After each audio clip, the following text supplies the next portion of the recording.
Welcome back. This is video number 10, Myocardial Bridge Assessment.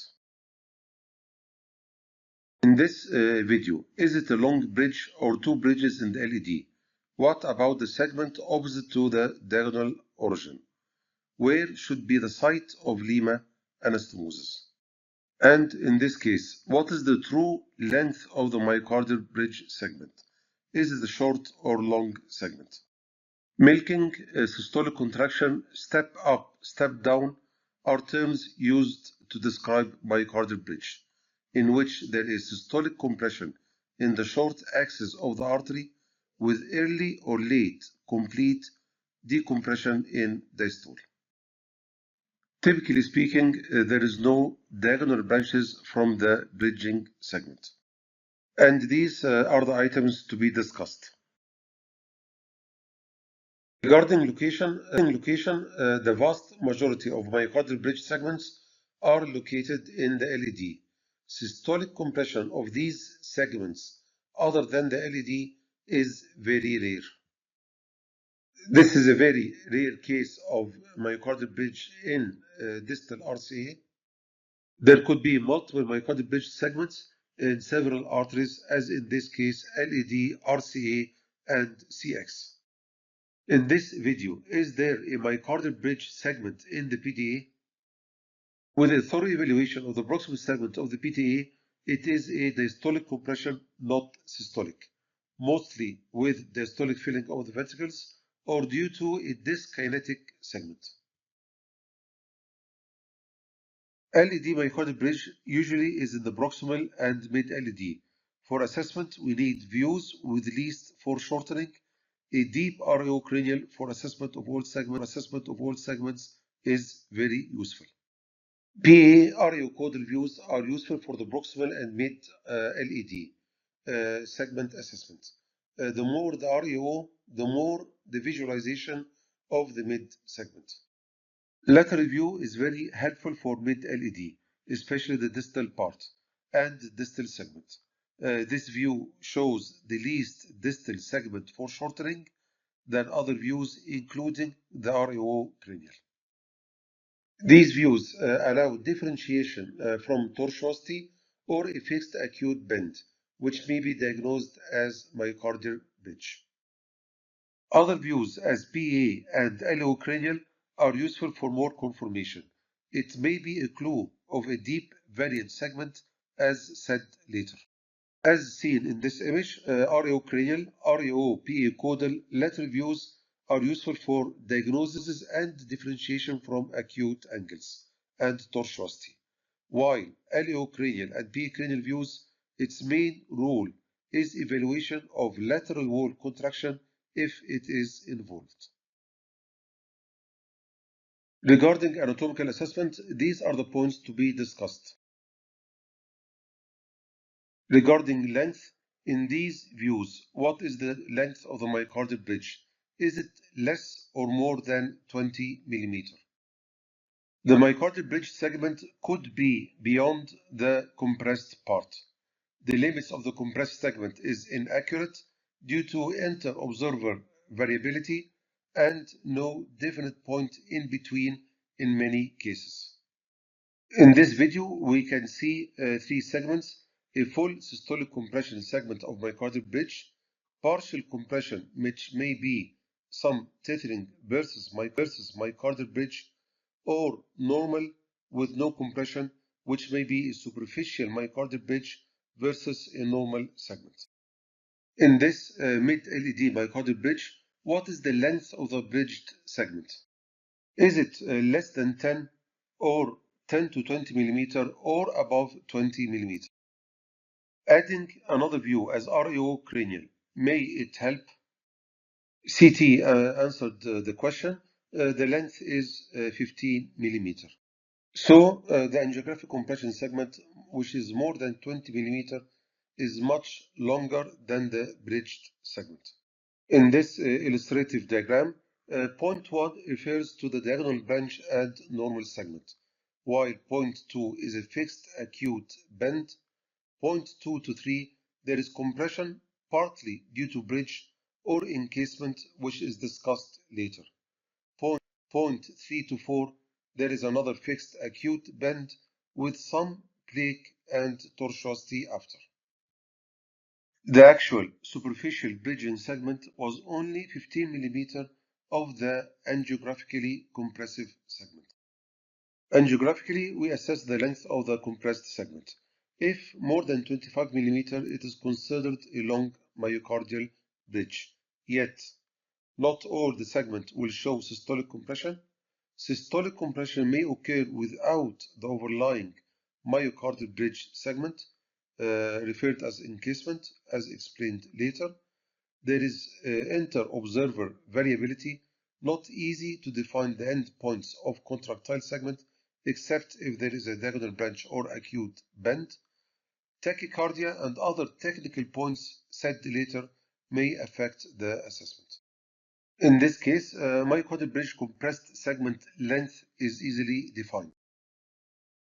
In CT analysis, it was a 21 mm length segment. It is well defined due to tachycardia and a deep segment, 6 mm. While in this case, myocardial bridge compressed segment length is ill-defined. CT analysis showed a 40 mm length. It is ill-defined due to absent tachycardia and a superficial segment about 2 mm in depth. Regarding the degree of systolic compression, what is the degree in this case? To estimate average degree of compression, we need several orthogonal views. In this case, REO-cranial, PE-caudal, and REO-caudal views were taken. It was about 80%. And in this case, what is the degree of systolic compression? Several views were taken, REO-cranial, lateral, and ALEO-cranial. Average compression was about 50 to 70%. Systolic occlusion in myocardial bridge is elliptical in shape, not concentric, with different degree of area reduction in the vertical and horizontal dimensions. So we need several projections to detect the maximal and minimal systolic narrowing in each dimension. This elliptical narrowing can be seen in half moon sign in the IVUS. Theoretical calculation indicates that a 50% concentric decrease in diameter reduces area about 75%, while about 50% elliptical decrease in the diameter reduces luminal area only about 30%. In this case, deep REO cranial and lateral views alone may underestimate the degree of compression. Yet, when a less deep REO cranial and LEO cranial views are taken, it appears more significant due to lateral wall involvement. Average of all views are taken. If less than 50% narrowing, it is considered class 1, while class 2 if 50 to 75% narrowing, and class 3 if more than 75% narrowing. Regarding the depth of myocardial bridge, in this case, REO cranial and REO caudal views, the contraction is mainly in the upper, not the lower border. PA and LEO cranial views showed a systolic contraction from one of the lateral borders. Also, the lateral view showed sparing of the lower border. The systolic compression in all views was severe, more than 80%. This was the angiography of a 65 years old female with typical chest pain. CT images showed a deep 6 mm and long 21 mm myocardial bridge. Most probably, the lower border was not surrounded by a muscle band. Both the degree of compression and presence of lateral wall compression correlates with the depth of this myocardial bridge segment. It is not easy to estimate the depth of an artery in the muscle band, thickness of the overlying muscle, angiographically. There could be a thick band of muscle, yet barely in contact with the artery wall, or completely surrounding the artery, including the lower border. Yet some findings may be indicative of a deep segment, as high degree of compression especially with absent tachycardia, and presence of lateral border compression in addition to the upper border. Typically speaking, systolic narrowing may be elliptical in shape if the muscle band is surrounding the upper and lateral borders. And this is seen in the IVUS image, half moon sign. Cases of superficial myocardial bridge segments is barely seen and estimated, especially if there is bradycardia. Inotropic induction is useful in these cases. Angiographic assessment is not equivalent to the development of severe ischemia. The compression is during systole with some delay in diastole, while the coronary perfusion occurs predominantly in diastole. There is variability with heart rate and contractility. Assessment is related to proximal flow in the artery. If there is a proximal tight lesion, it may overestimate the distal bridge. Shape of coronary narrowing, artery entrapment or spasm response are important to induce ischemia. This is explained later. Last point, angiographic assessment is not applicable in cases of encasement. This will be explained later. Technical points in myocardial bridge assessment is very important to avoid any misinterpretation in real clinical practice. Regarding the injection, what is the difference between both videos? With a weak injection, there is some laminated slow flow with an impression of a long myocardial bridge segment. This was corrected with a powerful one, and there is only query short myocardial bridge segment. This is a proximal myocardial bridge segment which is confirmed in the CT. What is the difference between both videos? As we can see, dye replaces blood in the center and near the wall of the artery. If the power of the injection is not sustained in all the cycles, flow with lower velocity in the lateral wall is easily replaced with blood. This may appear as haziness or separate line of all the artery instead of a clear dye opacification. Yet, with systole in a myocardial bridge segment, a higher velocity of blood with dye in the center of the artery is created, with some unseen lateral wall laminated slow flow, leading to overestimation or misjudgment of the degree of compression.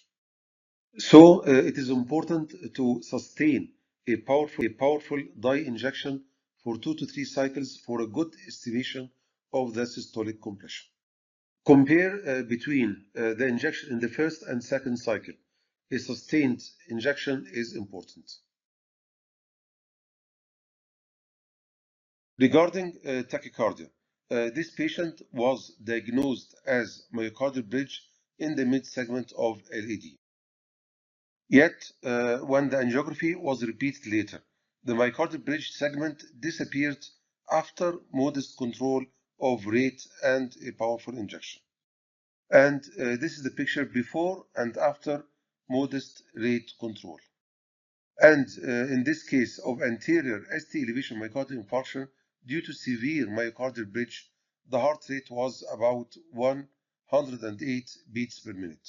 Medical treatment was advised, including beta blockers. 1 year later, after rate control, 83 beats per minute, the myocardial bridge segment nearly disappeared, and the systolic compression is shorter with TIMI flow 3. Regarding acute coronary syndrome and slow flow, this is a case of acute coronary syndrome with mid-LAD occlusion. After PCI with intracoronary nitrates and powerful injections, distal myocardial bridge segment with significant systolic compression is highly suspected. Competitive flow with negative contrast from the collaterals may explain the situation. Notice nearly absent dye filling of the septals due to this competitive flow. Pressure in the LAD distally is still not high even with a powerful injection compared with flow from the septal collaterals. it is harder to replace this flow, especially in systole. While in this case of total LED thrombotic occlusion, several balloon dilatations was done, yet with slipping of the balloon while dilated. Myocardial bridge or calcium is suspected and there was no rush for stenting. After several saline flushes with the nitrates, myocardial bridge segment was confirmed. The level of occlusion was proximal to the bridge. There was a tight lesion just distal to it, yellow arrow. Regarding provocation tests, the target is to induce a myocardial bridge systolic compression by vasodilatation or vasopressors, or to induce spasm in this myocardial bridge segment. This is important to show any missed myocardial bridge or to provoke the patient's symptoms for a good correlation. In this 66 years old patient with typical pain and runs of non-sustained ventricular tachycardia with intracoronary dobutamine infusion, the patient developed pain and palpitation. Now there is correlation between the myocardial bridge and the symptoms. Many patients of myocardial bridge have liability for spasm, and this may induce chest pain. In this patient, the complaint of chest pain was only in the morning. Spasm was induced by acetylcholine infusion in this myocardial bridge and the whole LED. While in this patient with normal LED and with no evidence of myocardial bridge and negative FFR, yet with spasm provocation test with intracoronary acetylcholine, there was significant epicardial coronary artery spasm with reproduction of his usual chest pain and ECG changes. IVUS confirmed the presence of underlying myocardial bridge in the mid and distal LED segment. Verapamil and nitroglycerin was initiated instead of beta blockers. Intracoronary nitroglycerin up to 250 micrograms injections may be used, although inotropes are preferred.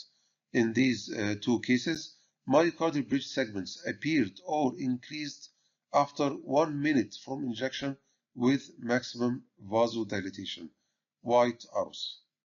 As you can see, notice the dilatation of the LED pre and post the myocardial bridge segment in diastole, yellow boxes, and systole after intracoronary nitrates compared with the images before nitroglycerin, red boxes, leading to augmentation of percent of narrowing in systole with a well-defined appearance of the myocardial bridge in systole. White arrows in figure D. This study was guided with QCA and IVUS.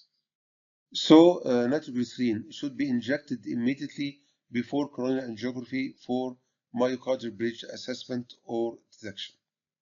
In this case, there was baseline myocardial bridge in the mid-LED. After ergonovine infusion, spasm occurred just proximal to the myocardial bridge with total occlusion of the artery, with chest pain and ECG changes. This correlated with his symptoms. And in this case of normal LED, spasm was induced by acetylcholine, which was partially relieved by nitrates. Medical treatment was advised. Yet there was a recurrence of pain after 2 years. Coronary angiography with dobutamine was done, and the myocardial bridge segment appeared in the same area of spasm with typical pain and positive IFR. IVUS showed a myocardial bridge segment of 44 millimeter length. After heart team discussion, surgical unroofing of 6 centimeter length of LED segment with pain-free in follow-up. Regarding tortuosity and acute bends, an acute bend in the LED may be falsely considered as a myocardial bridge segment, especially in the PA or LAO cranial views. Lateral or deep RAO cranial views with least foreshortening of the LED is useful to differentiate between a bend or a bridge. Even a deeper RAO-cranial with least foreshortening is more useful. Acute bends or tortuosity shortens the longitudinal axis of the LED, not the short axis as in myocardial bridge. So it should be assessed in views with least foreshortening. In this case, is this a mid-LED acute bend or myocardial bridge? A deep RAO-cranial showed an acute bend on a myocardial bridge segment.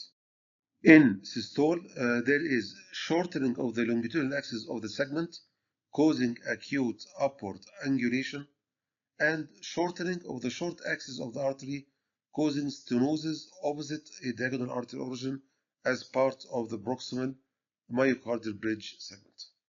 And this was confirmed in CT images. It is called encasement. And these are the points to be discussed in part 2.